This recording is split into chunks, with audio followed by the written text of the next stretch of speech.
जय हिंद। देखिए, इस वीडियो में हम पढ़ेंगे भारतीय संविधान की सभी अनुसूचियाँ, उनके भाग और प्रमुख आर्टिकल, यानी कि अनुसूची भी मैं पढ़ूंगा और भाग भी अपन पढ़ेंगे कितने भाग हैं, और भागों से रिलेटेड जितने भी अनुच्छेद हैं 395 अनुच्छेद, सब की चर्चा वन लाइनर फैक्ट के रूप में करेंगे। तो यहाँ से 5 से 6 नंबर का क्वेश्चन हर एग्जाम में, आप कोई भी एग्जाम देने जा रहे हो मैटर नहीं करता, 5 से 6 नंबर हर एग्जाम में क्वेश्चन फंसेगा ही फंसेगा इस वीडियो से। ठीक है, तो आपको शुरू से लेकर अंतिम तक ये वीडियो पूरा देखना है। ठीक है, तो शुरू करते हैं। सबसे पहले बात करूं भारतीय संविधान की सभी अनुसूचियों की लिस्टिंग हुई, तो बात कर लेता हूं। तो सबसे पहले अनुसूची है कितनी ये मैं बता देता हूं। तो 12 अनुसूची हैं संविधान में। ठीक, 12 अनुसूची हैं, 395 टोटल अनुच्छेद हैं और 22 भाग हैं। क्या है? 22 भाग। ठीक है, संविधान लागू कब हुआ था? तो 26 जनवरी 2050 को लागू हुआ था। बना कब था? 26 नवंबर 1949 को। ठीक है, तो ये कुछ फैक्चुअल चीज़ें हैं जिनको याद रखना। अब अनुसूची देख लेते हैं सबसे पहले। तो पहली अनुसूची कौन सी है? तो पहली अनुसूची जो संबंधित है वो संबंधित है देश के और 28 राज्यों से, यानी कि राज्यों के बारे में उल्लेख है पहली अनुसूची में। अब इसके बाद राज्यों के बारे में अगर सूची में उल्लेख है तो आर्टिकल कौन सा होगा उसके बारे में हम डिस्कस करेंगे आगे। ठीक है, दूसरी अनुसूची में क्या है? क्वेश्चन आता है कि दूसरी अनुसूची में क्या है। दूसरी अनुसूची में विधायक पेंशन भत्ता बताया गया है, विधायकों का और सांसदों का, इन सबका। तो वेतन भत्ते किस में है? द्वितीय अनुसूची में, वेतन पेंशन भत्ते। तीसरी अनुसूची की बात करूँ, तीसरी अनुसूची में शपथ है। क्या है? शपथ संबंधित उल्लेख है। चौथी अनुसूची में राज्यसभा की सीटों का उल्लेख है। क्या है? राज्यसभा की सीटों का उल्लेख। पांचवी अनुसूची में क्या है? अनुसूचित जाति एवं जनजाति क्षेत्रों का वर्णन है। ये कौन से राज्य क्षेत्र अनुसूचित जाति में आएंगे, अनुसूचित जनजाति में? जैसे गारो, खासी, जयंतिया, मेघालय की पहाड़ियाँ, ये सब किस में है? जनजाति क्षेत्र में है। तो इनमें क्या प्रशासन होगा उसके बारे में बताया। छठी अनुसूची जो है वो बताया है विशेष राज्य का दर्जा किसे दिया गया, असम, त्रिपुरा, मेघालय, इन सब की जनजातियों के बारे में बताया गया। ठीक है, बात करें सातवीं अनुसूची की, तो सातवीं अनुसूची में क्या बोला गया है? सातवीं अनुसूची में बोला गया केंद्र और राज्यों के बीच क्या शक्ति का बंटवारा होगा। इसी में आपकी कौन सी है? संघ सूची, राज्य सूची, समवर्ती सूची, सब सातवीं अनुसूची में है। ठीक है, नेक्स्ट बात करें अगर आठवीं अनुसूची की, तो आठवीं अनुसूची में क्या है? 22 भाषाओं का उल्लेख, यानी कि संविधान द्वारा जो प्रस्तावित हैं 22 भाषाएं, उनको कहाँ है? आठवीं अनुसूची में मिलता है। क्वेश्चन ऐसे पूछता है कि भाषाओं का उल्लेख कौन सी अनुसूची में? तो आठवीं अनुसूची में। ठीक है, नौवीं अनुसूची में है भूमि सुधार कानून, यानी भूमि सुधार कानून के बारे में, जमींदारी, रैयतवाड़ी, इन सब के बारे में। कहाँ है? नौवीं अनुसूची में। 10वीं अनुसूची में चुनाव से संबंधित जो दल होते हैं, दल बदल कानून है, 1952 में आया था। तो दल बदल कानून के तहत कोई भी दल किसी भी आदमी किसी भी पार्टी में है और दल तुरंत नहीं बदल सकता, उसको आयोग घोषित करेंगे। ये सब किस में? 10वीं अनुसूची में। 11वीं और 12वीं बहुत इंपॉर्टेंट अनुसूची है। 11वीं में क्या है? पंचायतों का प्रावधान है। 12वीं में नगर निकायों का प्रावधान, याद रखना। यानी ग्राम पंचायत, जनपद पंचायत, जिला पंचायत किस में है? 11वीं में है। और 12वीं में कौन से है? नगर निगम, महानगर पालिका, ये सब चीज़ें। ठीक है, तो ये टोटल 12 अनुसूची थी। अब इन 12 अनुसूची को हम डिटेल में डिस्कस करेंगे। ठीक है, पहले झलकियाँ देखने के बाद। तो भारतीय संविधान की 12 अनुसूचियों का जो वर्णन है कुछ इस तरह से है। पहली अनुसूची सबसे पहले पढ़ेंगे। तो पहली अनुसूची क्या है? इसमें भारतीय संघ के घटक राज्यों एवं संघ शासित प्रदेशों का उल्लेख है, यानी कि राज्य और संघ का दोनों का उल्लेख है, केंद्र शासित प्रदेश का। 2 जून 2014 को आंध्र प्रदेश से पृथक होकर तेलंगाना बना था, जो इसी अनुसूची के तहत बना था। ठीक है, और संविधान के 62वें संविधान संशोधन द्वारा दिल्ली को राष्ट्रीय राजधानी का दर्जा दिया गया है, ये भी याद रखना। ठीक है, चलो नेक्स्ट देखते हैं। तो दूसरी अनुसूची की बात करें तो जैसे पहले ही बताया था, इसमें क्या है? राज्य व्यवस्था, यानी भारत की राज्य व्यवस्था, यानी राष्ट्रपति आएंगे दूसरी अनुसूची में। क्वेश्चन पूछता है कि राष्ट्रपति कौन सी अनुसूची में? तो दूसरी में। राज्य व्यवस्था, राष्ट्रपति, राज्यपाल, लोकसभा के अध्यक्ष, उपाध्यक्ष, राज्यसभा के सभापति, यानी कार्यपालिका पूरी इसमें आ जाती है। ठीक है, द्वितीय अनुसूची में। और विधायिका भी कुछ हद तक, विधानसभा के अध्यक्ष, उपाध्यक्ष, ये सब पेंशन भत्ते आ जाते हैं। ठीक, इसके बाद तृतीय अनुसूची में बात करें तो क्या है? तृतीय अनुसूची में विभिन्न पदाधिकारियों यानी राष्ट्रपति, उपराष्ट्रपति, मंत्री, हाईकोर्ट के न्यायाधीश, इन सब की पद ग्रहण करने और शपथ लेने का उल्लेख है। किसका उल्लेख है? शपथ ग्रहण करने का, तृतीय अनुसूची। चौथी अनुसूची की मैं अगर बात कर लूँ तो चौथी अनुसूची में क्या है? चौथी अनुसूची में बताया विभिन्न राज्यों तथा संघीय राज्यों के राज्यसभा में प्रतिनिधित्व क्या है, यानी कि किनका कौन सा राज्यसभा में आरक्षण या प्रतिनिधित्व है। ठीक है, यानी सीटें क्या है राज्यसभा की। पाँचवीं अनुसूची की बात करूं तो पहले ही बोला था, पाँचवीं अनुसूची में अनुसूचित क्षेत्रों और जनजाति प्रशासन के बारे में बताया है। छठी अनुसूची में कुछ विशेष राज्यों के बारे में बताया गया, जैसे असम, मेघालय, त्रिपुरा, मिजोरम, इन जनजाति क्षेत्रों के बारे में। अगर आगे बात करूँ 7वीं अनुसूची में, तो इसमें क्या है, केंद्र और राज्यों के बीच जो शक्ति का बंटवारा है, कौन क्या करेगा, जैसे संघ सूची, राज्य सूची, समवर्ती सूची, यानी किसका क्या काम है, कौन सी अनुसूची में आता है, 7वीं अनुसूची में। अब मैं इसमें से अंदर बात करता हूँ 7वीं अनुसूची के अंदर संघ सूची, राज्य सूची, समवर्ती की। तो इस सूची में संघ में केंद्र कानून बनाता है। क्वेश्चन आता है कि संघ सूची कानून कौन बनाता है, तो केंद्र बनाता है विषय पे। राज्य सूची भी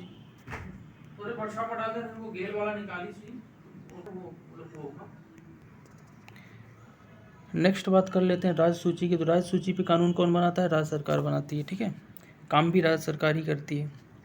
नेक्स्ट बात करें समवर्ती सूची की, तो इसके अंतर्गत केंद्र राज्य दोनों मिलकर कानून बनाते हैं, ठीक है। 8वीं सूची की बात करूं तो 8वीं अनुसूची जो है वो आपकी संबंधित है 22 भाषाओं से, याद रखिएगा। जिसमें शुरू में कितनी 14 भाषाएं जोड़ी गई थी, बाद में 8 भाषाएं जोड़ी गई हैं। बात करूं अगर मैं 9वीं अनुसूची की, तो 9वीं अनुसूची में क्या है, 9वीं अनुसूची में है राज्य सरकार द्वारा अधिग्रहण उल्लेख संपत्ति के, यानी कि जमींदारी वगैरह और न्याय सुधार, भूमि सुधार, ये सब है। 10वीं अनुसूची की बात करूं, 9वीं अनुसूची तो ठीक है, 10वीं अनुसूची में क्या है, तो 10वीं अनुसूची में दल बदल कानून के बारे में बताया गया है, ठीक है, यानी कि दल बदल कानून, ठीक। नेक्स्ट बात कर लेता हूँ 11वीं अनुसूची। याद रखना 10वीं अनुसूची के अंतर्गत ही 52वें संविधान संशोधन में जोड़ी गई है, और इसमें दल बदल कानून जो है उनके बारे में बताया गया। 11वीं जो है पंचायती राज से संबंधित है, किससे, यानी ये 73वें संविधान संशोधन 1993 में जोड़ी गई है, ठीक है, और पंचायती राज से संशोधन है। 12वीं अनुसूची किससे है, तो जो अपना शहरी क्षेत्र का नगर निगम वगैरह, ये नगर पालिका, इनके बारे में बताया है, ठीक। और इसका 74वां संविधान संशोधन है, यानी 73वां से 11वीं और 74वां से 12वीं अनुसूची जोड़ी गई है, ठीक है, पंचायती राज के लिए। अब इसके बाद हम बात करेंगे, कुछ डिटेल में जाएंगे, ठीक है, और डिटेल में जाके भारत के संविधान के बारे में देखेंगे और उनके प्रमुख आर्टिकल पूरे 1 से लेकर 395 तक का देखेंगे। यहाँ पे लिखा है भारतीय संविधान का सबसे बड़ा संविधान है भारत देश विश्व का, जिसमें 12 अनुसूचियाँ हैं, 395 अनुच्छेद और 22 भाग हैं। और जब संविधान बना था उस समय मूल रूप से 8 अनुसूचियाँ थी केवल, और 12 अनुसूचियाँ अभी हो गई हैं, ठीक है, याद रखना। अगर मैं बात करता हूँ संविधान के भाग की, तो कुछ इस तरह से भाग है। सबसे पहले मैं संविधान की भाग की बात करूंगा, भाग के बाद उनके प्रमुख अनुच्छेद देखूंगा। तो भाग बात करूं तो 22 भाग हैं टोटल। उन 22 भागों को देखेंगे कौन से भाग में कौन से आर्टिकल पूछते हैं, यानी एग्जाम में यहाँ से क्वेश्चन पूछे जाते हैं कि भारतीय संविधान के भाग में कौन से भाग में कौन सा आर्टिकल है, तो इसको देखेंगे, ठीक है। तो भाग 1 की बात करूँ, 22 भाग में से पहला है भाग 1, जो संघ और राज्य क्षेत्र से संबंधित है। किससे संबंधित है, संघ और उनके क्षेत्रों से। और ये आर्टिकल 1 से लेकर 4 के बीच में आता है संघ राज्य क्षेत्र, ठीक है। भाग 2 की बात करूँ तो ये नागरिकता से संबंधित है, जो आर्टिकल 5 से लेकर अनुच्छेद 5 से लेकर 11 तक रहता है, भाग 2, ठीक। भाग 3 जो है वो आर्टिकल 12 से लेकर 35 तक मूल अधिकार। अगर क्वेश्चन आए कि मूल अधिकार कौन से भाग में है, तो भाग 3 में है, आर्टिकल 12 से लेकर 35 तक, ठीक है। इनका आगे जाके हम डिटेल डिस्कशन भी करेंगे इसी वीडियो में, ठीक है। और भाग 4 आता है, और भाग 4 में क्या है, भाग 4 में है नीति निर्देशक तत्व। क्या है, नीति निर्देशक तत्व, आर्टिकल 36 से लेकर 51 तक, ठीक है। और भाग 4 के ही ए में क्या है, भाग 4 के ही ए में है, एक सेकेंड, भाग 4 के ही ए में है मौलिक कर्तव्य, मूल कर्तव्य, जो है आर्टिकल 51 ए में जोड़ा गया है, और कुल 11 मूल कर्तव्य भी हैं, ठीक है। बात करें भाग 5 की, तो भाग 5 में क्या है, तो भाग 5 में संघ संबंधित प्रावधान है, यानी संघ से संबंधित है, और 52 से लेकर 151 तक इसका उल्लेख है, यानी कि राष्ट्रपति और न्यायाधीश, यानी जितने भी संघ के हैं सांसद वगैरह, सब किसी में आते हैं, भाग 5 में आते हैं, याद रखना। भाग 6 की बात करूं तो भाग 6 में राज्य सरकार से संबंधित है। अब राज्य सरकारी कार्यपालिका, न्यायपालिका, व्यवस्थापिका सब किस में आएंगी, न्यायालय, भाग 6 में। और भाग 5 में ये चीज़ें किस में आएंगी, संघ में आएंगी, ठीक है। भाग 7 की मैं बात करूं तो भाग 7 में क्या है, पहली अनुसूची जो है ना, उसके खा के राज्य जिसमें जोड़ दिए गए हैं, और अनुच्छेद 238 में बात करता है। भाग 8 जो है संघ राज्य क्षेत्रीय बताता है, 39 से लेकर 42 तक, ठीक है। भाग 9 में अब क्वेश्चन आता है ग्राम पंचायतों का वर्णन किसमें है, तो संविधान के भाग 9 में है, और ये इसमें अनुच्छेद 243 ए से लेके ओ तक पूरा वर्णन है, किससे, 243 ए से ओ तक, ठीक। और इसी भाग में नगर पालिका भी है, ठीक, सॉरी भाग 9 में है नगर पालिका। कहाँ है नगर पालिका, भाग 9 में, कहाँ से कहाँ तक, ये है 243 पी से जेड जी तक। अब समझना, दोनों में कन्फ्यूजन मत लेना। भाग 8 में क्या है, भाग 9 में क्या है, भाग 9 में है पंचायत, जिसका 243 ए से ओ तक है। और नगर पालिका भाग 9 में जो है उसका क्या है, आर्टिकल 243 पी से जेड तक, 242 जेड तक, याद रखना, ये कन्फ्यूज मत होना, ठीक। भाग 10 की बात करूँ तो भाग 10 में अनुसूचित जाति और जनजाति क्षेत्र के बारे में बताया गया, आर्टिकल 244 और 244 में। भाग 11 क्या है, संघ राज्यों के बीच संबंध बताया है, 245 से लेकर 263 तक, ठीक। उसके बाद भाग 12 में वित्त और संपत्ति यानी संपत्तियों का विवरण के बारे में है, और 264 से 300 तक आर्टिकल आता है। संपत्ति का कर जो है, संपत्ति का अधिकार जो हटा के मूल अधिकार से 300 में जोड़ दिया गया है हाल ही में, ठीक है, पहले ये मूल अधिकार था। भाग 13 जो है वो भारत के अंदर व्यापार वगैरह के बारे में बताता है, वाणिज्य के बारे में, आर्टिकल क्या है 301 से लेकर 307 के बीच में। भाग 14 जो है संघ राज्य संस्थाओं के बीच जो अधीन सेवाएं हैं उनके बारे में बताता है, आर्टिकल 308 से लेकर 323। एसी में क्या आता है आपका, 315 से लेकर 323 क्या आता है, यूपीएससी, संघ लोक सेवा आयोग, ठीक है, याद रखना।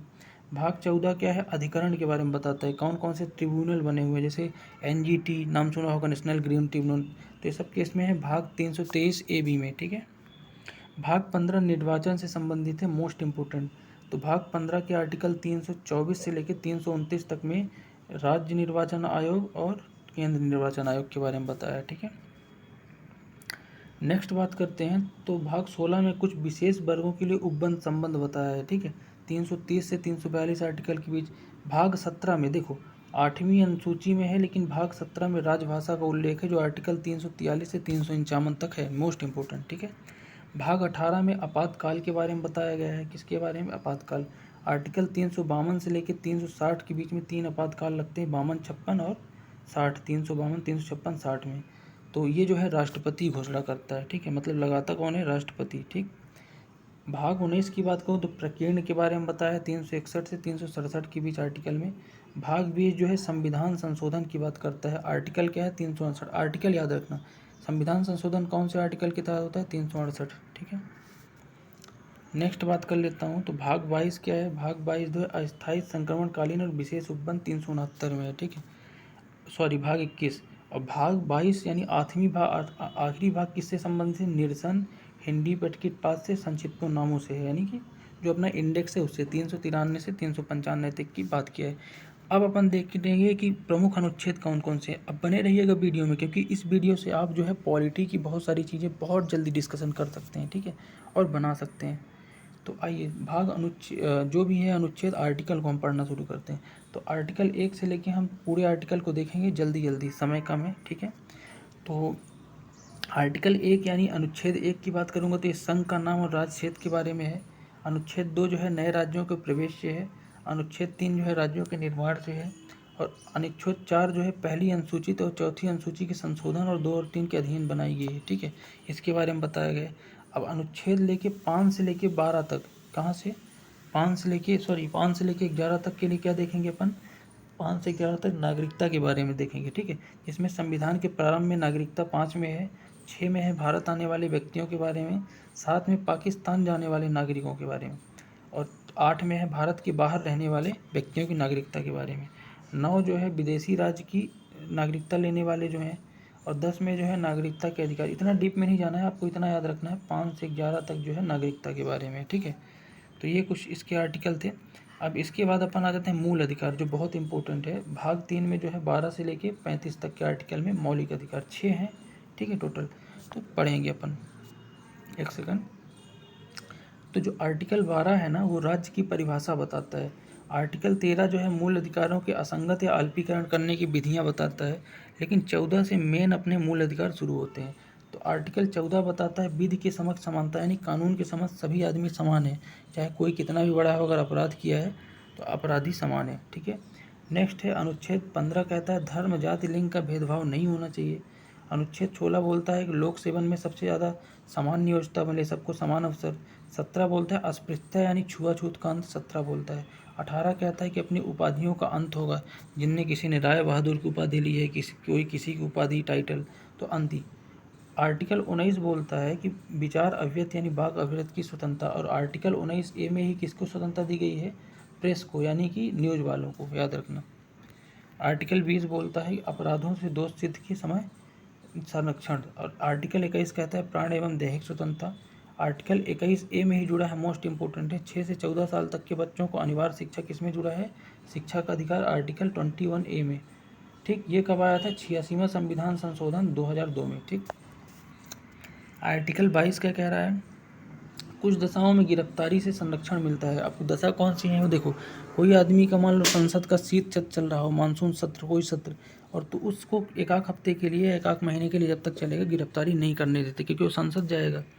ठीक, अनुच्छेद 23 जो है, आर्टिकल 23 बोलता है कि शोषण नहीं करना चाहिए बालकों का। 34 बोलता है कारखानों में बालकों का नियोजन नहीं होगा। 25 बात करता है धर्म का आचरण यानी धार्मिक स्वतंत्रता की बात कौन करता है? 25। 26 बोलता है धार्मिक कार्यों में स्वतंत्रता। 27 बोलता है अल्पसंख्यकों वर्गों की हित, यानी 27 में अल्पसंख्यकों का हित के बारे में बात किया गया। आर्टिकल 30 बोलता है शिक्षा संस्थानों की स्थापना करेंगे और प्रशासन करने का अल्पसंख्यकों वर्गों को अधिकार दिया जाएगा। ठीक है। आर्टिकल 32 बहुत इंपॉर्टेंट, इसको भीमराव अम्बेडकर, बाबा साहब भीमराव अम्बेडकर ने संविधान की आत्मा बोला है। ठीक है, और ये क्या है? संवैधानिक उपचारों का अधिकार, यानी आर्थिक अधिकारों को प्रवर्धित कराने का अधिकार। इसमें रिट है, क्या है? आर्टिकल 32 में रिट है 5 तरह की, और रिट पूछता है किसमें? तो आर्टिकल 32 में। ठीक, अनुच्छेद जो है 36 क्या कह रहा है? परिभाषा बताएगा। ठीक, 40 जो है क्या बताएगा? ये देखो 36 से 55 तक क्या आ गए? 36 से 55 तक क्या है? नीति निर्देशक तत्व। क्या है? नीति निर्देशक तत्व, याद रखना। अब देखो 36 से परिभाषा शुरू हुई, परिभाषा के बाद 37 जो है ग्राम पंचायत, 48 40 है जो ग्राम पंचायत, 48 है कृषि पशुपालन, मेन देख रहा हूँ मैं, और 49 है राष्ट्रीय स्मारकों के रंग बताया है, इतना डीप में नहीं आएगा। ठीक है। 50 जो है क्या बोलता है? कार्यपालिका न्यायपालिका अलग अलग रहेंगी। 51 बोलता है अंतर्राष्ट्रीय शांति सुरक्षा के लिए। 51A इम्पोर्टेंट है। 51A जो क्या बताता है? मूल कर्तव्य भारत का जो, अब देखो 52 से शुरू हो जाता है अपना कार्यपालिका, क्या शुरू हो जाता है? 52 से लेकर 78 तक, सुनो, 52 से लेकर 78 आर्टिकल तक राष्ट्र की कार्यपालिका यानी केंद्र की कार्यपालिका पढ़ेंगे अपन। ठीक है, तो 52 क्या है कि भारत का राष्ट्रपति होना चाहिए, प्रावधान 52 में है। 53 में संघ की कार्यपालिका की शक्ति है राष्ट्रपति की। 54 में राष्ट्रपति का निर्वाचन कैसे करना है। 55 में राष्ट्रपति की निर्वाचन की रीति है। 56 में पदावधि है राष्ट्रपति की। 57 में पुनर्निर्वाचन की पात्रता है। 58 में निर्वाचित होने के लिए योग्यता क्या चाहिए हुआ है। 59 में क्या है कि राष्ट्रपति जो है पद के लिए शर्तें हैं उसकी। शपथ किस में है? राष्ट्रपति की 60 में है। 61 में क्या है? राष्ट्रपति पर महाभियोग, मोस्ट इंपॉर्टेंट, राष्ट्रपति पर महाभियोग कैसे लगाएंगे? तो 61 से, आर्टिकल 61। ठीक, नेक्स्ट है आर्टिकल 62 जो है वो किससे है? राष्ट्रपति पद को व्यक्ति को भरने के लिए निर्वाचन समय और रीतियाँ हैं। 63 जो है ये है भारत का उपराष्ट्रपति, याद रखना। 63 में किसकी बात है? उपराष्ट्रपति की। 52 में किसकी है? राष्ट्रपति की। 64 जो है उपराष्ट्रपति राज्यसभा का पदेन सभापति, किस आर्टिकल में पता चलता है? आर्टिकल 64 बोलता है कि उपराष्ट्रपति का राज्यसभा का पदेन सभापति माना जाएगा, और ये बहुत इंपॉर्टेंट है, एग्जाम में आता है। ठीक है, आर्टिकल 64। 65 बोलता है राष्ट्रपति पद की रिक्त, राष्ट्रपति के कार्य, उपराष्ट्रपति के कार्य जो है अगर रिक्त रहेगा, राष्ट्रपति पद में कोई नहीं रहेगा तो। 66 बोलता है उपराष्ट्रपति के निर्वाचन कैसे करना है। 67 बोलता है पदावधि क्या होगी उपराष्ट्रपति की। 68 बोलता है कि रिक्त पद में कैसे भरेंगे। 69 बोलता है उपराष्ट्रपति द्वारा शपथ। और 70 बोलता है कि अगर राष्ट्रपति नहीं रहा तो उपराष्ट्रपति कार्यसभा लेगा। ठीक है, ठीक, 70 बोलता है। 71 से शुरू करेंगे तो 71 क्या बोलता है कि राष्ट्रपति और उपराष्ट्रपति निर्वाचन संबंधित विषय है। 72 में राष्ट्रपति की क्षमादान की शक्ति किसमें है? मोस्ट इंपॉर्टेंट, आर्टिकल 72 में राष्ट्रपति की क्षमादान की शक्ति के बारे में बताया गया है। ठीक है, नेक्स्ट देखेंगे कि अनुच्छेद 73 क्या बोलता है? संघ की कार्यपालिका की शक्ति का विस्तार है। 74 में राष्ट्रपति को सलाह देने के लिए मंत्रिपरिषद, यहाँ से प्रधानमंत्री की एंट्री हो जाती है। ठीक है, लोकसभा की। तो 74 में क्या है? राष्ट्रपति को सलाह देने के लिए मंत्रिपरिषद होगा। 75 में मंत्री के बारे में बात है और इसी में प्रधानमंत्री भी आ जाता है। 76 में भारत का महान्यायवादी, बहुत इंपॉर्टेंट है, आर्टिकल 76 में कौन है? भारत का महान्यायवादी। आगे बात करता हूँ 77 में कौन है? तो भारत सरकार का कार्य का संचालन है। 78 में राष्ट्रपति की जानकारी के लिए प्रधानमंत्री कर्तव्य क्या होना चाहिए। संसद का गठन कहाँ होगा? मोस्ट इंपॉर्टेंट, 79, 80, 81 बहुत इंपॉर्टेंट है। 79 में क्या है? संसद का गठन, और 79 में राष्ट्रपति आ जाता है। 80 में क्या आएगा? राज्यसभा, लोकसभा 81 में आएगा, यानी लोकसभा गठन। ठीक है, ठीक, आगे बढ़ते हैं। तो अनुच्छेद 83 में क्या बोला है? ये संसदों की अवधि बोला है, सदनों की। 84 में संसद सदस्यों की योग्यता बोला है। 85 में उनका सत्र कैसे लगेगा। 87 में राष्ट्रपति का विशेष अभिभाषण कैसे होगा। और लोकसभा 88 में जो है सदनों में मंत्रियों के और महान्यायवादी के अधिकार क्या क्या होने चाहिए इसके बारे में। तो ये सब आर्टिकल कुछ हैं जो मोस्ट इम्पोर्टेंट आर्टिकल आपको मैं बताता जा रहा हूँ। तो 90 देख लीजिए। 90 क्या कहता है, उपराष्ट्रपति का अगर पद रिक्त रहेगा तो उसे हटाए जाने में कैसे होगा। 91 बोलता है सभापति की कर्तव्य और शक्ति क्या होंगी। तो ये इतने इम्पोर्टेंट नहीं है, जो इम्पोर्टेंट है हम उसको देखेंगे। 93 इम्पोर्टेंट है कि लोकसभा का अध्यक्ष और उपाध्यक्ष किससे बनते हैं, 93 से बनते हैं। ठीक है, मेन देखेंगे अब। ठीक, और सभापति उपसभापति अध्यक्ष के वेतन भत्ते किसी 97 से होते हैं, याद रखना। अब संसद का सचिवालय किस में है, 98 में है, ये भी याद रखना। ठीक, मेन चीज़ें देख रहे हैं। अब आर्टिकल 108 बहुत इंपॉर्टेंट है और ये ज़रूरी है किसके लिए, कुछ दशाओं में जब दोनों सदनों में संयुक्त बैठक यानी दोनों सदन के मेंबरों को संयुक्त बैठाते हैं, राज्यसभा और लोकसभा के, 108 में बोला गया है। 9 भी इम्पोर्टेंट है, धन विधेयक के संबंध में है। अधन विधेयक की परिभाषा 10 में है। ठीक, तो ये चीज़ें याद रखना। 123 बहुत इंपॉर्टेंट है, याद रखना। तो आर्टिकल 123 जो है ना, राष्ट्रपति को अधिकार देता है कि अध्यादेश की शक्ति ला सकता है। क्या लग सकता है, अध्यादेश की शक्ति। ठीक है, अब 124 भी बहुत इंपॉर्टेंट है। इससे सुप्रीम कोर्ट की स्थापना होती है और गठन होता है और इसी से सुप्रीम कोर्ट के चीफ जस्टिस की नियुक्ति होती है। आर्टिकल 124 याद रखना, बहुत इंपॉर्टेंट है आर्टिकल 124। इसके बाद अगर अपन बात कर लेते हैं तो आर्टिकल 129 भी इम्पोर्टेंट है। 129 में हाई कोर्ट यानी राज्यों के अंदर जो हाई कोर्ट होता है उसकी गठन होगा, ये भी इम्पोर्टेंट है। मेन देखेंगे अब। हाँ देखो, 148 बहुत इंपॉर्टेंट है। 148 से लेकर 151 तक किसकी बात किया है, भारत के महालेखा परीक्षक। तो 148 में अनुच्छेद में क्या कह रहा है कि इसका जो है भारत का महालेखा निरंतर परीक्षक होगा। ठीक है, ठीक, मेन चीज़ें देखेंगे। अब देखो यहाँ पे एक 153 नंबर क्या बोल रहा है कि राज्यों के राज्यपाल यानी राज्यों के राज्यपाल का प्रावधान 153 नंबर, ये भी इम्पोर्टेंट है। मेन आर्टिकल देखेंगे जो आपके काम का है। ठीक है, अब 165 क्या बोल रहा है कि राज्यों का जो महाधिवक्ता, देखो केंद्र में कौन होता था 76 आर्टिकल में, महान्यायवादी, लेकिन 165 में कौन होगा, राज्य का महाधिवक्ता। ठीक, आगे बात करें तो ये देखो आगे थोड़ा सा और आगे आएंगे तो विधानसभा है, फिर इसके बाद हाँ यहाँ से 178 में क्या बोल रहा है, विधानसभा का अध्यक्ष और उपाध्यक्ष होना चाहिए। ठीक, विधान परिषद 182 में है, ये इम्पोर्टेंट इतने नहीं है। ठीक, मेन चीज़ों को अपन पढ़ेंगे जो इम्पोर्टेंट है आपके लिए।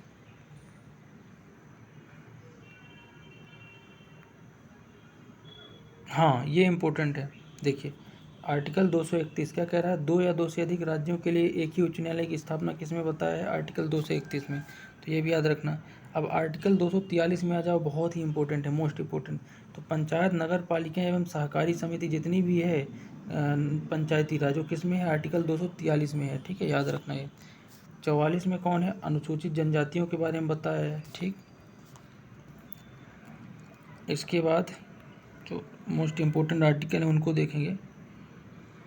हाँ ये देखिए 226 में भारत की संचित निधि बताया गया और आकस्मिकता निधि कौन है, 267 में है। ठीक, तो ये चीज़ें भी याद रखना। वित्त आयोग कहाँ है, तो आर्टिकल 280 में वित्त आयोग है। आर्टिकल जो है 300 भी बहुत इंपॉर्टेंट है, संपत्ति का आधार बताता है, 300A क्या। ठीक, और व्यापार और वाणिज्य के लिए स्वतंत्रता कौन देता है, 301। 315 भी बहुत इंपॉर्टेंट है, संघ और राज्य सेवा के लिए लोक सेवा आयोग यानी यूपीएससी का वर्णन 315 से लेके 323 तक मिलता है, याद रखना। ठीक, अब देखो इसमें से एक आर्टिकल और इम्पोर्टेंट है, आर्टिकल 343 जो है, जो संघ की परिभाषा तो बताया था, ये साथ में राजभाषा की परिभाषा बताता है, यानी राजभाषा के संबंध में। ठीक है, आर्टिकल 352 क्या बोलता है, बहुत इंपॉर्टेंट है, ये बोलता है कि आपातकाल की घोषणा करेंगे राष्ट्रपति।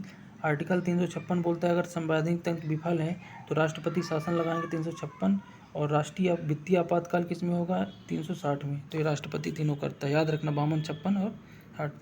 बात करें आर्टिकल 368 की तो बहुत इंपॉर्टेंट है, संविधान संशोधन। आर्टिकल 367 के तहत संसद को शक्ति मिली है और ये लिया गया है साउथ अफ्रीका से। किससे, साउथ अफ्रीका, दक्षिण अफ्रीका से। 377 में भारत के नियंत्रण महालेखक परीक्षक के बारे में उपबंध है और 378 में क्या है, लोक सेवा आयोग के बारे में कुछ बताया है। तो यहाँ से हमारे पूरे महत्वपूर्ण आर्टिकल ख़त्म हो चुके हैं और ये वीडियो आप ढंग से देखिएगा, यहाँ से आपसे कम 5 से 6 नंबर क्वेश्चन पूछ सकते हैं और वीडियो अच्छा लगे तो मुझे सब्सक्राइब ज़रूर करिएगा ताकि हम मोटिवेट हों और अगला वीडियो फिर आपके लिए लेके आएँ। बाकी मिलते हैं नेक्स्ट वीडियो में। कमेंट करके बताइएगा वीडियो कैसा लगा और क्या सुधार कर सकते हैं।